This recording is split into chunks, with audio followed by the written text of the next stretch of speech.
Bom dia, meus amigos. Bom dia, bom dia, bom dia. Trump prometeu, Xi Jinping sorriu e o mercado desabou. No agro, quando a diplomacia fala alto demais, os números somem, o preço mostra efetivamente quem manda, né? Então a gente teve aí a reunião entre o Trump e o Xi Jinping, onde eles conversaram, né? E como sempre, o mercado prefere contratos efetivamente a sorrisos, né? Então, diante de promessas não vinculantes e sem números efetivos, os preços caíram em Chicago, né? O Donald Trump ele declarou que a China iria comprar quantidades massivas, tremendous amounts, né, de soja e de sorgo dos Estados Unidos e publicou no Truth Social que os agricultores deveriam sair e garantir mais terras e tratores.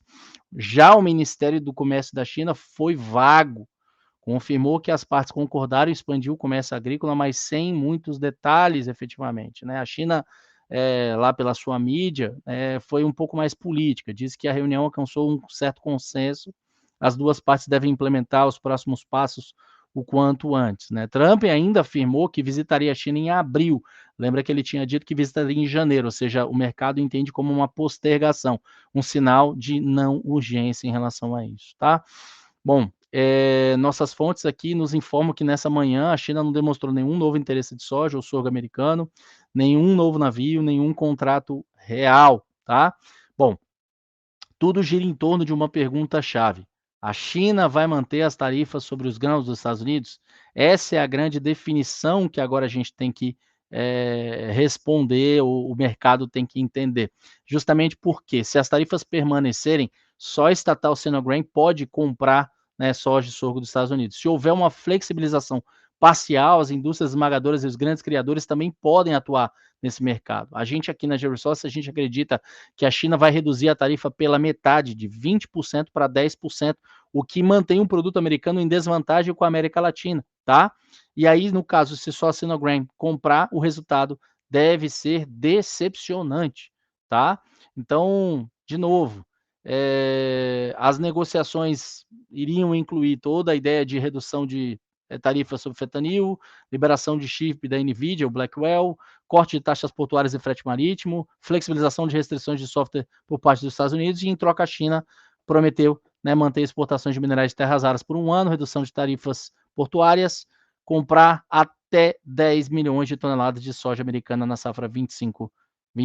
Bom, Pequim ainda exige o fim total das tarifas sobre o fentanil, que pode limitar o real alcance das compras agrícolas lá nos Estados Unidos, e não houve nenhuma menção de milho ou trigo no acordo, tá? Então, a gente aqui precisa reforçar para vocês, esses pactos, eles não são efetivos, não são vinculantes, não trazem uma mudança no quadro de oferta e demanda, tá? Então, a gente tem que prestar atenção no que números e contra números não tem muito argumento, né? Vão ser falados, né? Então, podemos entender como uma trégua temporária, mais do que uma reviravolta comercial, tá? Bom, lembrando o seguinte, prometer 10 milhões de toneladas depois de um rally de alta não muda o fundamento. Então, vocês precisam prestar atenção nisso, tá? Nosso quadro de oferta e demanda aí, nesse caso aí em medidas imperiais, mas eu traduzo para vocês, né? A gente projeta as importações chinesas entre 9 e 9,5 milhões de toneladas, com exportações totais americanas em 1,43 bilhões de bushels, ou seja, isso é 38,9 milhões de toneladas, diferente do que o WASD de setembro trouxe em 45,8, são 6,9 milhões de toneladas a menos de exportação, tá, no quadro de oferta e demanda americano. Isso eleva os estoques finais dos Estados Unidos para 490 milhões de bushels, dá 13,3 milhões de toneladas, tá? Então, isso considerando a produtividade de 52,9 bushels por acre, seria 3,56 toneladas por hectare, tá? Então, de uma forma geral, a gente acredita que a gente teve uma reação no mercado, hoje talvez tenha uma volatilidade, a gente chegue num topo aí de preço, à medida em que os detalhes do acordo possam se tornar públicos, né, no dia de hoje, tá? Mas, de novo, a China está abarrotada de soja aqui da América do Sul, tá?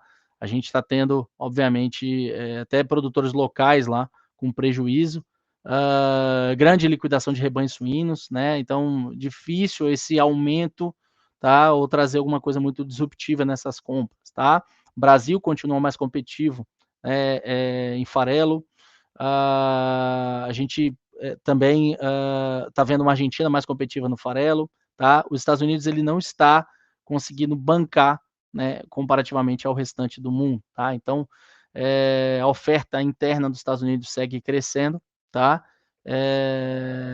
E a última coisa que o produtor americano precisa realmente é de uma nova proposta de que a China vai comprar e isso não se cumpra, né? Então, qualquer novo rally na Chicago, a gente deve usar para novas vendas.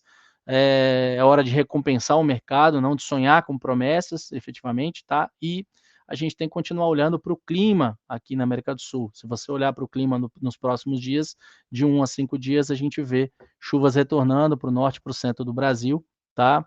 Precipitações aí que devem trazer algo como 25 a 50 milímetros, dependendo das regiões. Paraná, muito bem nesses próximos 5 dias, tá? Quando você avança um pouco mais, você vê essa chuva ainda se mantendo bem espalhada, Mato Grosso recebendo um pouco mais de chuvas também, tá? Como já estava recebendo no 1 a 5 dias, voltando no mapa, tá? E agora, para encerrar, de 11 a 15 dias, aí é generalizado, a gente tem uma entrada bem expressiva, novembro, chegando num patamar mais favorável aí das chuvas, tá? Então, basicamente, essa atualização da manhã de hoje, tá? A gente está chegando ao final de outubro. Qualquer dúvida, qualquer sugestão, manda suas perguntas aqui embaixo. A gente está disponível para responder vocês, tá? E fiquem com Deus. Tudo de bom. Um forte abraço a todos. Não esquece de assinar, já que se você não é nosso assinante, tá? Tem uma promoção de R$5 aí na tela. Isso vai acabar. Corre.